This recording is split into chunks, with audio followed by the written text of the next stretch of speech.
அவுது பில்லாஹி மினஷ் ஷைத்தானிர் ரஜீம். பிஸ்மில்லாஹிர் ரஹ்மானிர் ரஹீம். இன்ஷா அல்லாஹ் இன்னைக்கு நம்ம பார்க்க போற தலைப்பு பியூரிஃபிகேஷன், தூய்மைப்படுத்துதல். அல்லாஹ் சூரா 9 வசனம் 108 சொல்லியிருக்காங்களே, தன்னைத்தானே தூய்மைப்படுத்திக் கொள்பவர்களை அல்லாஹ் நேசிக்கிறேன் அப்படின்னு சொல்லியிருக்காங்க. இங்க தூய்மைப்படுத்துறது எதை பத்தி சொல்றாங்கன்னா, அல்லாஹ் ஆன்மாவை பத்தி சொல்றாங்க. ஆன்மாவை தூய்மைப்படுத்திக்கிறது, அதுதான் நம்மளோட உண்மையான நபரா இருக்கும். நம்ம அல்லாஹ்கிட்டேருந்து நம்ம இங்க வரும்போது ஆன்மாவா வந்தோம். நம்ம திரும்பி ஆன்மாவை மட்டும்தான் எடுத்துட்டு போறோம். அந்த ஆன்மாவை நம்ம தூய்மைப்படுத்திக்கணும் அப்படின்னு சொல்லிட்டு அல்லாஹ் குரான்ல பல இடத்துல நம்மளுக்கு சொல்லி காமிக்கிறாங்க. ஒரு விஷயத்த தூய்மைப்படுத்துங்க அப்படின்னு சொல்லிட்டு சொன்னாங்கன்னா, அதுல ஏதோ மாசு இருக்கு அப்படின்னு சொல்லிட்டு நம்ம அர்த்தம் கொள்றோம். ஏன்னா நம்ம ஆன்மா எப்படி மாசுபட்டுச்சுன்னா, மேலான தர்க்கத்துல நம்ம குரான்ல நம்ம பாக்குறோம்ல, மேலான தர்க்கம் நடக்கும்போது நம்ம அல்லாஹ் மட்டும்தான் அப்படின்னு நம்ம உறுதியான முடிவை நம்ம எடுக்காம தவறிட்டோம். அந்த ஒரு பெரிய தப்பு பண்ணதுனால நம்ம ஆன்மா மாசு அடைஞ்சிருச்சு, அசுத்தம் ஆயிடுச்சு. அல்லாஹ் இப்படிப்பட்ட தப்புக்கு அல்லாஹ் நம்மள நரகத்துல போட்டிருக்கலாம். இருந்தாலும் அல்லாஹ் மாபெரும் கருணையாளர், கிருபையாளரா இருக்கிறதுனால நம்ம ஆன்மாவை தூய்மைப்படுத்திக்கிறதுக்கு ஒரு கடைசி வாய்ப்பா, இறுதி வாய்ப்பு, ஃபைனல் சான்ஸா இந்த பூமியை நம்மளுக்கு படைச்சு நம்ம அல்லாஹ் நம்மளை இங்க அனுப்பிச்சிருக்காங்க. நம்ம இந்த பூமிக்கு வந்த நோக்கம் நம்ம எல்லாருக்கும் தெரியும். மறுபடியும் நினைவூட்டிக்கிறோம்.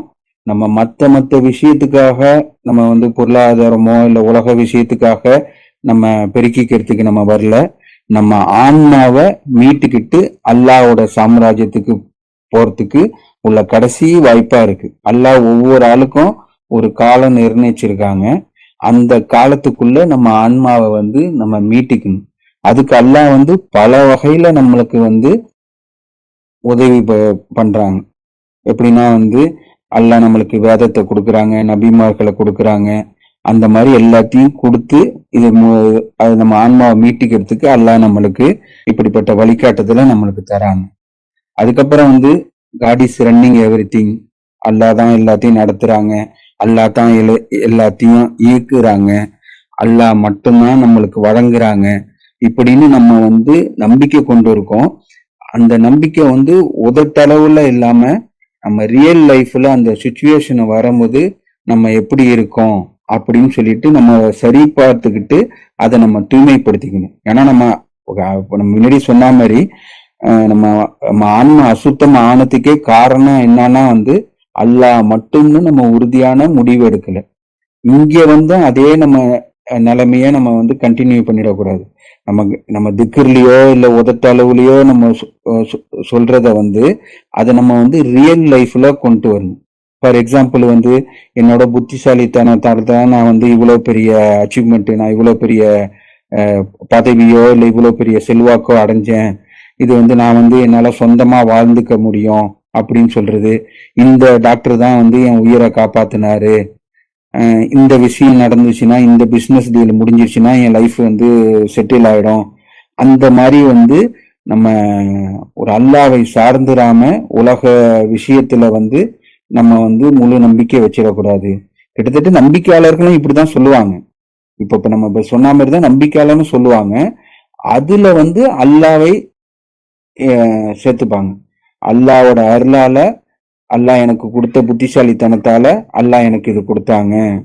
எல்லாத்துலயும் அல்லாவை சார்ந்து இருப்பாங்க. உதாரணத்துக்கு இப்போ ரன்னிங் ரேஸ்லயோ இல்ல ஓட்ட பந்தயத்திலயோ நான் ஓடுனேன், நான் பிரைஸ் வின் பண்ணினேன் அப்படின்னு சொல்லிட்டு நம்ம மேலேயே நம்ம முழு இது வைக்காம, அல்லாவோட அருளால அல்லாஹ் எனக்கு ஆரோக்கியத்தை கொடுத்தாங்க, அல்லாஹ் எனக்கு தெம்ப கொடுத்தாங்க, அல்லாவோட அருளால அல்லாஹ் என்னை ஜெயிக்க வச்சாங்க அப்படின்னு சொல்றது. இதை அல்லாஹ் குரான்லயே காமிச்சிருக்காங்க. உதாரணத்துக்கு இந்த தோட்டக்காரர்களை ஸ்டோரியை பத்தி அல்லாஹ் சொல்லும் போது, அவங்க விதைச்சாங்க, அவங்க நீர் பாய்ச்சினாங்க, அறுவடை வந்திருக்கு, அவங்க அறுவடை செய்ய போறாங்க. இத அல்லாவை மறந்து அவங்க சொன்னதுனால அது தண்டனைக்குரியதா ஆகுது அப்படின்னு சொல்லிட்டு அல்லாஹ் சொல்லி காமிச்சிருக்காங்க. இதே இது நீங்க அந்த தோட்டத்துக்கு போறதுக்கு முன்னாடி மாஷா அல்லாஹு லாக்குவத்த இல்லா பில்லா, இது எனக்கு அல்லாஹ் தந்தது அப்படின்னு சொல்லிட்டு நம்ம அல்லாஹ் மேல நம்ம ஒரு பொறுப்பு ஒப்படைச்சு நம்ம அந்த காரியம் செய்யும் போது அது வந்து நல்லதா இது ஆயிடுது. இதுதான் வந்து ஒரு சின்ன ஒரு வித்தியாசம் தான். அதை நம்ம வந்து ஞானம் நல்லா சொல்லிருக்காங்களா, விஸ்டம், அந்த இதை கொண்டு நம்ம வந்து புரிஞ்சுக்கணும். இதே விஷயத்தான் நம்ம மறுப்பவர்களும் இதே தான் சொல்லுவாங்க, நம்பிக்கையாளர்களும் இதே தான் சொல்லுவாங்க.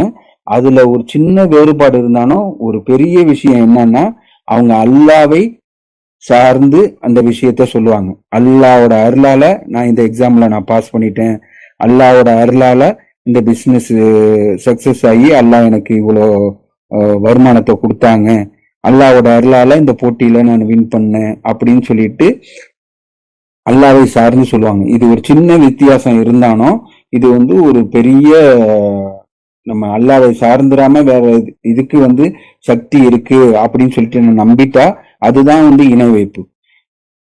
இந்த ஒரு இணை வைப்பு தான் வந்து பாவத்திலேயே பெரிய பாவமா வந்து அல்லாஹ் சொல்லியிருக்காங்க. எப்படிப்பட்ட பாவம்னா வந்து நம்ம செஞ்ச நன்மையும் சேர்த்து அளிக்கக்கூடியதா இருக்கு.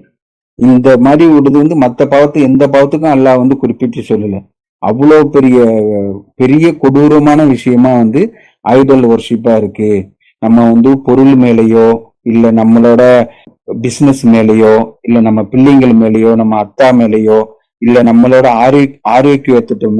ஆரோக்கியம் அதை மேலேயோ, ஏன்னா எனக்கு சக்தி இருக்கு நான் இதை செஞ்சிருவேன் அப்படின்னு சொல்லிட்டு நம்ம ஆரோக்கியத்து மேலேயோ முழுமையா நம்ம சார்ந்து இல்லாம அல்லாவை சார்ந்துடாம அதுக்கு சக்தி எதுக்கும் எதுக்கும் இல்லை அப்படின்னு சொல்லிட்டு நம்ம நம்பணும். எல்லாமும் அல்லாஹ் தான் கண்ட்ரோல் பண்றாங்க, அல்லாஹ் தான் ஆரோக்கியத்தை கொடுத்தாங்க, அல்லாஹ் தான் செல்வாக்கு கொடுத்தாங்க, அல்லாஹ் தான் பிசினஸ் அமைச்சு கொடுத்தாங்க அப்படின்னு சொல்லிட்டு அந்த வசனத்துல அல்லாஹ் நம்மளை குறிப்பிட்டு சொல்ற மாதிரி மாஷா அல்லா லாக்குவத்தை இல்லாபில்லா அப்படின்னு அல்லாஹ் கிட்ட நம்ம பொறுப்பை ஒப்படைக்கணும் அப்படின்னு நம்ம பாக்குறோம்.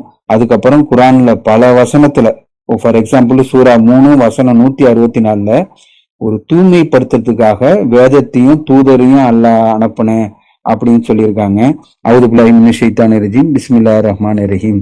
தன்னுடைய வெளிப்பாடுகளை அவர்களுக்கு எடுத்துரைப்பதற்காக, மேலும் அவர்களை தூய்மைப்படுத்துவதற்காக, மேலும் இவ்வேதத்தையும் ஞானத்தையும் அவர்களுக்கு கற்றுக் கொடுப்பதற்காக அவர்களிருந்தே ஒரு தூதரை அவர்கள் மத்தியில் எழுப்புவதன் மூலமாக நம்பிக்கையாளர்களை கடவுள் ஆசீர்வதித்து விட்டார் அப்படின்னு சொல்லிட்டு அல்லாஹ் சொல்லி காமிக்கிறாங்க. நம்மளை வந்து தூய்மைப்படுத்துறதுக்காக, நம்மளுக்கு விஷயத்தை கற்றுக் கொடுத்ததுக்காக நம்மளோட மத்தியிலேயே நம்மள இருந்தே ஒரு தூதரை அல்லாஹ் அனுப்பியிருக்காங்க அப்படின்னு சொல்லிட்டு சொல்றாங்க. இது வந்து ஒரு பெரிய ஆசீர்வாதமா இருக்கு அப்படின்னு சொல்றாங்க.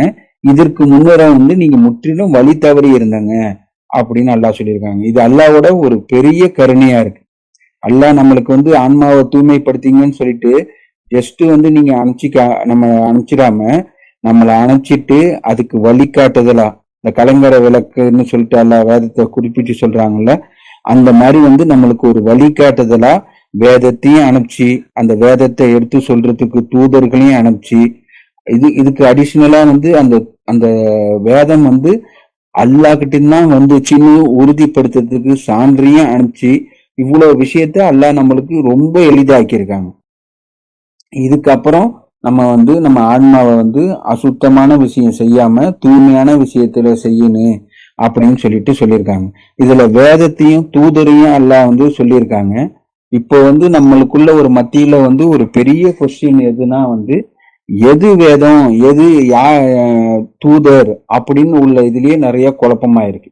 நம்ம இப்போ உள்ள விஷயம் சொல்றது வந்து நம்ம ட்ரெடிஷ்னல் விஷயத்துல சொல்ல, நம்ம ட்ரெடிஷ்னல் விஷயத்துல எல்லா புக்குலையும் எழுதியிருக்கிறதுலாம் வந்து மார்க்க ஆதாரம்னு நம்ம தப்பான வழியில பின்பற்றிக்கிட்டு இருந்தோம். அல்லாஹ் நம்மளுக்கு அருள் புரிஞ்சு இதுதான் வேதம், குரான் அலோன், காட் அலோன்னு உள்ள விஷயம் அல்லாவோட அருளால தூதர் வந்து நம்மளுக்கு சொல்லி கொடுத்து அதை கன்ஃபார்ம் பண்ணி அதுல உள்ள அழுக்குகளை எல்லாத்தையும் போக்கி ஒரு கான்கிரீட்டான இதுதான் வேதம், இந்த பாயிண்ட்ல இருந்து இந்த பாயிண்ட் வரைக்கும் வேதம், இதுல நீங்க ஒவ்வொரு வார்த்தையும் நான் வந்து பாதுகாக்கிறேன் அப்படின்னு சொல்லியிருக்காங்க. பாதுகாக்கிறதுனா ஜஸ்ட் பேப்பர்ல பிரிண்ட் அடிச்சு பாதுகாக்கிறது கிடையாது, மேத்தமேட்டிக்கலா ஸ்ட்ரக்சர்ல. ஏன்னா மேத்தமேட்டிக்கல்னு நம்ம கணிதம்னு பார்க்க போனா அது யூனிவர்சல் லாங்குவேஜ், அதை வந்து மாற்ற முடியாது. நம்ம மற்ற இதுல வேணாலும் மொழியிலயோ இல்ல மற்ற இதுலயோ வந்து மனிதர்கள் எப்படி வேணாலும் இது பண்ணிடலாம், இதுக்கு இந்த மாதிரி மீனிங் இருக்கு அந்த மாதிரி மீனிங் இருக்கு அப்படி இப்படின்னு ஏதாவது சொல்லி மாத்திடலாம். இது மேக்ஸ வந்து மாற்ற முடியாது. எங்க போனாலும் கணிதம் அதுதான். அதுல தப்பு இருந்தா கூட யாரு வேணாலும் கண்டுபிடிக்கிற அளவுக்கு அல்லாஹ் வந்து ஜஸ்ட் வந்து ஒரு ஓப்பனா ஒரு யார் வேணாலும் பரிசீலிச்சுக்கிற மாதிரி உள்ள அற்புதத்தை கொண்டு கொடுத்திருக்காங்க. அது டாக்டர் ரஷாத் கலீஃபா அல்லாவோட அருளால வந்து அது நம்மளுக்கு வேதம்னா இதுதான். இது வந்து ஒவ்வொரு எழுத்து, ஒவ்வொரு வார்த்தை, அதுல ஒவ்வொரு உச்சரிப்பு, இது எல்லாத்தையும் அல்லாஹ் வந்து கட்டமைச்சிருக்காங்க. இதை வெளிப்படுத்துறதுக்கு தான் அல்லாஹ் எனக்கு என்ன அனுப்பிச்சாங்க அப்படின்னு சொல்லிட்டு டாக்டர் ரஷாத் கலீஃபா பல ஸ்பீச்ல சொல்லி நம்ம கன்ஃபார்ம் பண்ண வேதத்தை கொடுத்திருக்காங்க. அதுல உள்ள சில அழுக்குகள் சூரா 9ல வசனம் 128 129 ட்ரெடிஷ்னல் இதுல சேர்க்கப்பட்டதை வந்து இது வேதத்துல இல்லைன்னு சொல்லிட்டு பல அத்தாட்சிகள் எப்படின்னா வந்து அந்த அத்தாட்சியும் வந்து அதோட முடியல, ஜஸ்ட் அந்த ஃபார்முலாவை ரிவீல் பண்ணியிருக்காங்க. நம்ம அதுல பார்க்க அல்லாஹ் நம்மளுக்கு கற்றுத்தராங்க. அந்த 19 பத்தி அல்லாஹ் சொல்லும் போது இது நம்பிக்கையாளர்கள் சந்தேகங்கள் அனைத்தையும் போக்கும், ஈமானை வந்து உறுதிப்படுத்தும் அப்படின்னு சொல்லிட்டு சொல்லியிருக்காங்க. நம்மளுக்கு சந்தேகம் இருந்துச்சுன்னா இதை போக்குற அளவுக்கு கொடுத்திருக்காங்க. அப்படிப்பட்ட வேதம் தான், அதுதான் வேதம்.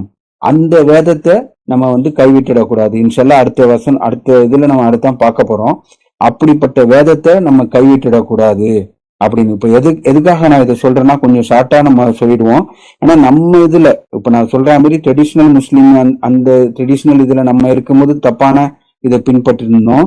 இப்ப காடலோன்னு நம்ம சப்மிஷனுக்கு வந்த பிறகும் ஏன்னா சைத்தான அப்டேட் ஆகுவான்.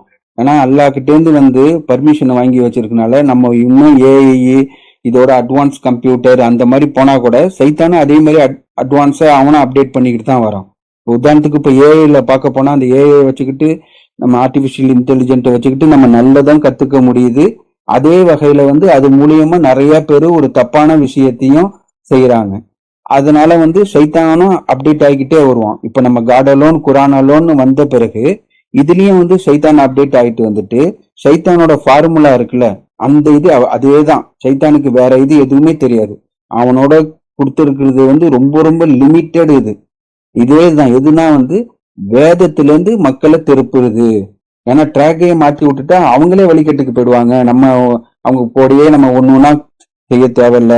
அவங்களே சின்ன ஒரு இன்ச்சு தான். நம்ம ரயில்வே ட்ராக் பார்க்கும்போது ஊரு வித்தியாசம், டைரக்ஷன் வேற வேற டைரக்ஷன்ல போனாலும் இந்த ஸ்டார்டிங்ல வந்து ஜஸ்ட் அந்த ட்ராக் வந்து ஒரு இன்ச்சில தான் வந்து மாறும். அந்த மாதிரி வந்து அவங்களை ஜஸ்ட் அந்த இன்ச்சில இருந்து விலகி விட்டுருவோம் அப்படின்னு சொல்லிட்டு இப்ப நான் சுருக்கமா சொல்ல போனா இப்ப நிறைய பேர் வந்து இப்ப வேதம்னா வந்து இது வந்து அரபி குரான் இல்ல, இப்ப அரபி குரான் வந்து காலாவதி ஆயிடுச்சு அப்படின்னு சொல்லிட்டு வெளிப்படையா சொல்றாங்க. இது எதை சொல்லி சொல்றாங்கன்னா வந்து ரஷாது சொன்னாங்கன்னு சொல்லிட்டு ரஷாது சொல்லாதத ரஷாது சொன்னாங்கன்னு. ரஷாதோட எந்த ஒரு ஸ்பீச்சிலையும் அல்லாவோட அருளால அல்லாஹ் அருள்ல இது ஒண்ணு ரஷாது சொன்னது எல்லாமே நம்மளுக்கு ஆதாரத்தோட நம்மளுக்கு ஒரு எவிடன்ஸோட இருக்கு. நம்ம எல்லாத்தையும் எடுத்து பார்க்கும்போது ரஷாது எந்த இடத்துலயும் வந்து அரபி குரான் வேலிட் இல்ல அப்படின்னு சொல்லல. ஆனா இப்ப உள்ள மக்கள் வந்து இதே வார்த்தையை சொல்லி சொல்றாங்க, அரபி குரான் வேலிட் இல்ல அப்படின்னு சொல்லிட்டு இந்த இது சொல்றாங்க. ஏன்னா அரபி குரான்ல தான் வந்து அல்லாஹ் வந்து 19 வச்சிருக்காங்க. அரபி குரான்ல தான் அல்லாஹ் பாதுகாக்கிறேன்னு சொல்லியிருக்காங்க. அதாவது வேதம்னா அல்லாஹ் பாதுகாக்கப்பட்டது, சந்தேகத்துக்கு அப்பாற்பட்டது, அதுதான் வேதம். அல்லாஹ் அந்த கணித ரீதியில ப்ரொடெக்ட் பண்ணி வச்சிருக்காங்கல்ல, எதையும் சேர்க்க முடியாது, எதுல இருந்து ரிமூவ் பண்ணவும் முடியாதுன்னு. அந்த ஒரு வேதம் அந்த வேதத்துல வந்து அந்த வேதத்திலேருந்து சைத்தான் வந்து திசை திருப்புறான் அப்படின்னு. ஏன்னா நம்ம இதுல வந்து சில பேர் வந்து எக்ஸ்ட்ரீமா போய் ரஷாது சொல்லாதத ரஷாது சொன்னதனாவும் ரஷாது அவங்க ஒரு எதுக்காக ரஷாது தூதரா வந்திருக்கேன் அப்படின்னு சொல்லிட்டு அவங்களோட இது சொல்றாங்க. அதுல இல்லாதது இவங்களா ஆட் பண்ணிக்கிட்டு ரஷாத ரொம்ப ஒரு எப்படி ஒரு முகமது நபியை எப்படி ஒரு அதிகமா வந்து அவங்கள நம்ம புகழ் போடுறோம், அதிகமா அவங்க மேல நம்பிக்கை கொள்றோம்னு எப்படி ஒரு இணை வரம்பு மீறி தாண்டி இணை வைப்புக்கு போயிடுதோ அதே மாதிரி ரஷாதையும் கொண்டு வராங்க. ஏன்னா சைத்தானுக்கு இந்த ஒரு வழிதான் தெரியும். நபிமார்களையும் வேதங்களையும் ஒருத்தவங்க ரெண்டு பேரும் இல்ல, நம்ம ஹிஸ்டரியில நம்ம பாக்குறோம் எல்லா நபிமார்களும் வந்து அல்லாஹ்கிட்டேன்னு வந்து பியூரா மெசேஜை கொடுத்த பிறகு அவங்களே வந்து அல்லாஹ்வுக்கு இணையாக்கிறது. ஏன்னா அவங்க சொல்லாதத அவங்க சொன்னாங்கன்னு போய் கற்பிச்சு அதை இணையாக்குறத நம்ம பாக்குறோம். ஒரு சைடு அப்படி போறாங்க, இன்னொரு சைடு உள்ளவங்க வந்து டாக்டர் ரஷாத் வந்து சில விஷயத்தெல்லாம் கன்ஃபார்ம் பண்ணி மேத்தமெட்டிக்கலா பண்ணி இதுதான் வழிமுறை, இதுதான் வந்து மார்க்கெட்டோட சடங்குகள் அப்படின்னு சொல்லியிருக்காங்க. அத வந்து தப்பு அப்படின்னு சொல்லிட்டு ஒருத்தவங்க ரொம்ப மைனஸ்ல போயிடுறாங்க. அல்லாஹ் வந்து நடுத்தரமா இருக்க சொல்லியிருக்காங்க. அல்லாஹ் பற்றி பிடிக்க சொல்லியிருக்காங்க. எதனா அல்லாவோட கயிற்றான காட் அலோன்னு உள்ளத நம்ம எந்த வகையிலையும் விட்டுடக்கூடாது. அதே மாதிரி அல்லாவோட அருளால எல்லா வேதத்தையும் உள்ளடக்கியதா, நம்மளை வழிகாட்டுதலா, நம்மளை தூய்மைப்படுத்தக்கூடியதா அந்த வேதம் அல்லாஹ் அந்த கணித ரீதியில ப்ரொடெக்ட் பண்ணி வச்சிருக்காங்கல்ல, அந்த இதையும் நம்ம வந்து விட்டுடக்கூடாது. எந்தவித ஒரு மாற்று கருத்து இருந்தாலும், எந்தவித ஆர்கியூமெண்ட் இருந்தாலும், எந்தவித அண்டர்ஸ்டாண்டிங் இருந்தாலும், ஏன்னா நம்மளுக்கு ஈமானுக்கு தகுந்த மாதிரி தான் அண்டர்ஸ்டாண்டிங் புரியும். நான் இன்னைக்கு நான் ஒண்ணு தப்புன்னு புரிஞ்சிருக்கிறத நாளைக்கு நான் ரைட்டுன்னு புரிஞ்சுக்கலாம். நாளைக்கு அந்த மாதிரி ஒரு அண்டர்ஸ்டாண்டிங்ல மாறும். பட் ஆனா அந்த கொள்கை காட் அலோன் குரான் அலோன்னு உள்ளதுல நம்ம எந்த விதத்துக்கும் நம்ம வந்து இடம் கொடுத்துடக்கூடாது. ஏன்னா நம்ம கூட உள்ளவங்கள்ட்ட இருந்தே நம்ம வந்து படிப்பினை அல்லாஹ் வந்து முன்னோர்கள்ல இருந்து படிப்பினை பெற்றுங்க அப்படின்னு சொல்லிட்டு சொல்லியிருக்காங்க. உங்களுக்கு நடந்த வாழ்க்கையில இருந்து படிப்பினை பெற்றுங்க அப்படின்னு சொல்லியிருக்காங்க. இது நம்ம கூட உள்ளவங்கள்ல இருந்தே பார்க்கும்போது ஒருத்தவங்க வந்து எக்ஸ்ட்ரீமா போய் இணை வைப்பு அளவுக்கு போயிடுறாங்க. ஒருத்தவங்க வந்து அந்த தூதரையே அவமதிக்கக்கூடிய செயலா சொல்லி தூதர் சொன்னதிலேருந்தே மாறி போயிடுறாங்க. அதுக்கப்புறம் வந்து ஒருத்தவங்க வந்து சலாத்தே இல்லை அப்படின்னு சொல்லிட்டு இது போயிடுறாங்க. இது கடவுளே இல்லைன்னு போனவங்க கூட இது இருக்கு. ஏன்னா இதெல்லாம் எப்படின்னா வந்து இம்பியூர், நம்ம அந்த சப்ஜெக்ட் தான் பார்த்துட்டு இருக்கோம். தூய்மைப்படுத்தக்கூடிய அந்த வேதத்தை அந்த தூதரை அனுப்பிச்சு அந்த அல்லாஹ் வந்து அந்த நம்மளை தூய்மைப்படுத்துறதுக்காக அனுப்பிச்சிருக்காங்கல்ல, அதை நம்ம தவற விட்டுறக்கூடாது. அதை நம்ம சரி செஞ்சுக்கிட்டே இருக்கணும். நம்மளே அல்லாஹ் வந்து எந்த ஒரு விஷயத்தையும் வெரிஃபை பண்ணாம நீங்க எடுத்துக்காதுங்கன்னு சொல்லியிருக்காங்கல்ல, அந்த விஷயத்துல நம்ம வந்து ஃபர்ஸ்ட் அந்த வேதத்தையும் நம்ம அல்லாஹ் அலோன்னு பற்றி பிடிச்சுக்கிட்டு அந்த வேதத்தையும் பற்றி பிடிச்சிக்கும் போது அல்லாஹ் நம்மளுக்கு கற்றுத்தரேன் அப்படின்னு சொல்லிட்டு சொல்லியிருக்காங்க. தூய்மைப்படுத்துறதுக்காக அல்லாஹ் வேதத்தை அனுப்பிச்சிருக்காங்க. அவங்க அதுல இருந்து வரைக்கும் போகும்போது ஒரு ஜஸ்ட் வந்து ஒரு ஒரு நிவாரணத்துக்கு அல்லாஹ் வந்து மருந்து கொடுக்கும் போது அந்த மருந்துல வந்து கலப்படம் பண்ற மாதிரி, உதாரணத்துக்கு நம்ம உடம்பு சரியில்லைன்னா இந்த மருந்து சாப்பிடணும்னு சொல்லிட்டு இருக்கு. அதுல வந்து எப்படி வந்து ஒரு கலப்படம் பண்ணி அந்த மருந்தோட தன்மையிலேருந்து மக்களை எப்படி விளக்குறாங்களோ அதே மாதிரி அல்லாஹ் நம்மளுக்கு மருந்தா குரானை பத்தி சொல்லும் போது உங்க இதயங்களை தொந்தரவு செய்கின்ற எந்த ஒன்றுக்கும் நிவாரணம் அப்படின்னு சொல்லிட்டு அல்லாஹ் சொல்லியிருக்காங்க.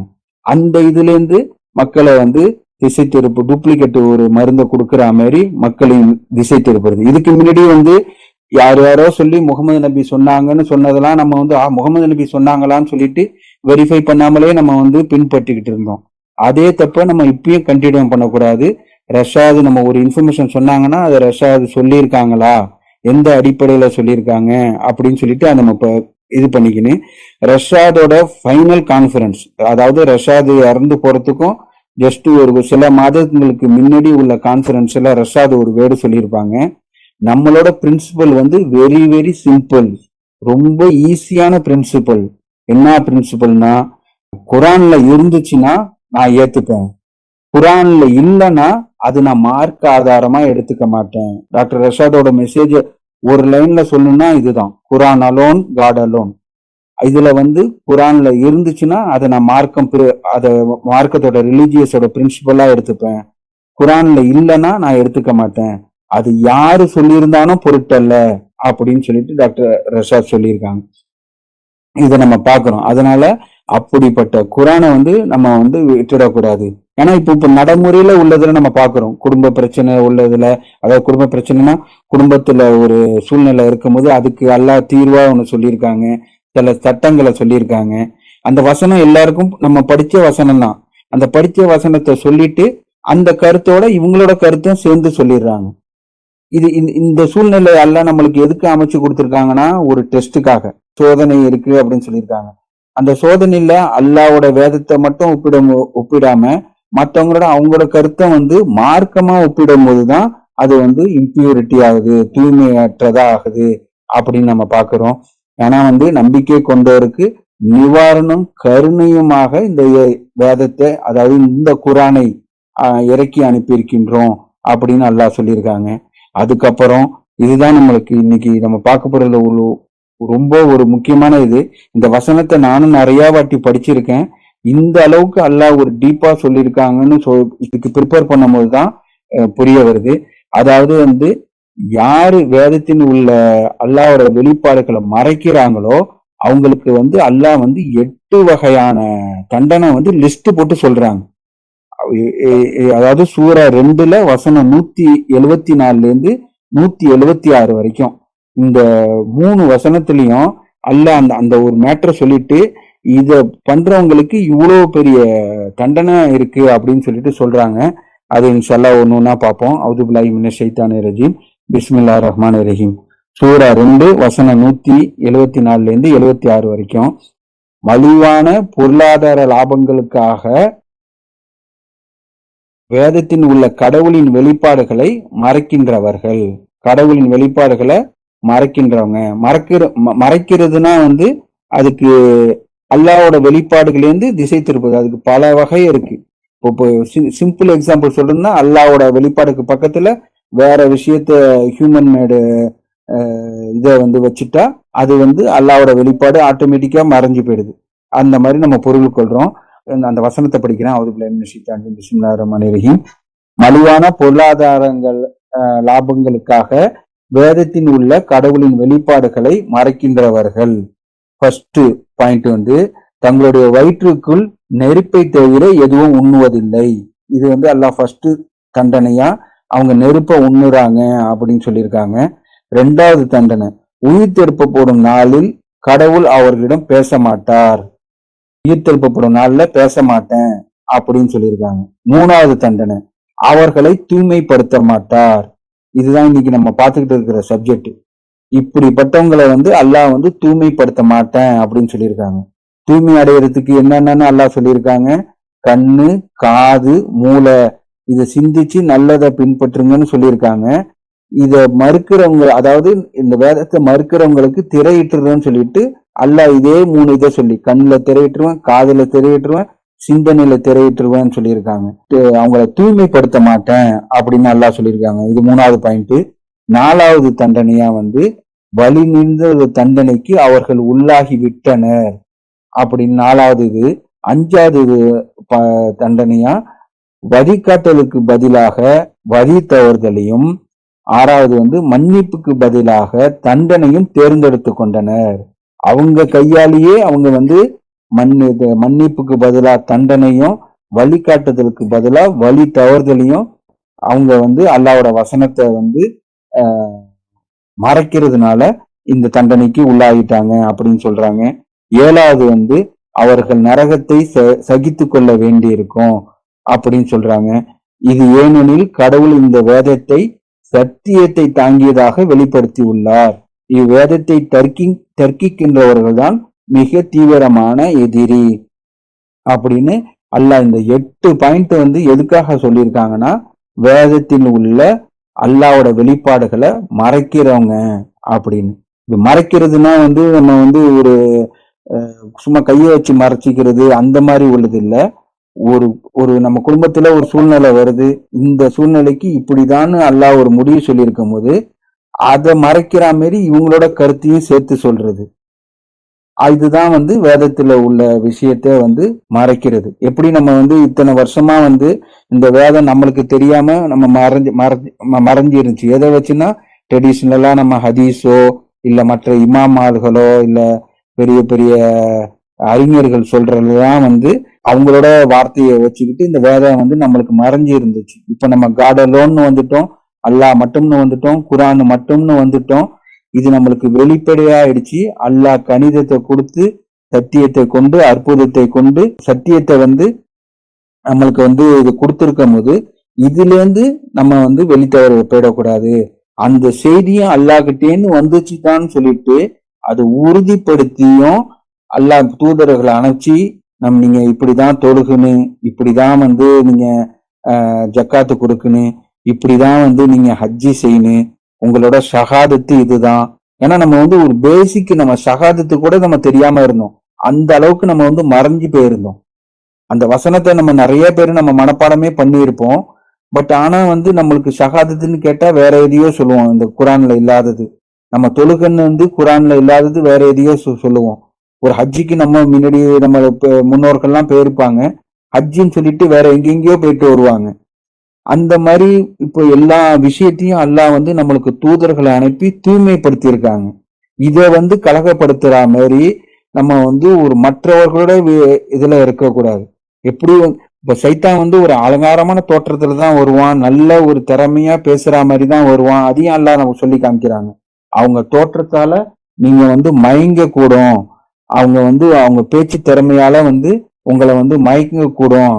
ஆனா வந்து நம்ம திணறி பேசுறோமோ இல்ல அலங்காரமா பேசுறோமோ, ஆனா சத்தியம் வந்து குரான்ல இருக்கான்னு நம்ம கம்பேர் பண்ணி பார்த்துட்டு தான் நம்ம அதை எடுத்துக்கணும். ஏன்னா அதுதான் நம்மளுக்கு உண்மையான தூய்மைக்கான ஒரு மருந்தா இருக்கு அப்படின்னு சொல்லிட்டு நம்ம பாக்குறோம். நம்ம ஆன்மாவை சுத்திகரிக்கிறது தான் வந்து வெற்றிக்கான மருந்து, வெற்றிக்கான விஷயம் அப்படின்னு சொல்லிட்டு அல்லாஹ் சூரா 9:8 சொல்லியிருக்காங்க. ஆன்மாவும் அதை படைத்த அவரும் பின்னர் அதற்கு கெட்டது எது நல்லது என்று காட்டியவர், அதனை மீட்டு கொண்டவன் வெற்றி அடைந்தவராக இருக்கின்றான், அதனை அலட்சியப்படுத்தியவன் தோல்வி அடைந்தவனாக இருக்கின்றான். அல்லாஹ் ரெண்டுத்தையும் காமிச்சிட்டாங்க. இதுதான் சத்தியம், இது வந்து பொய், தீங்கு அப்படின்னு கெட்டது அப்படின்னு காமிச்சிருக்காங்க.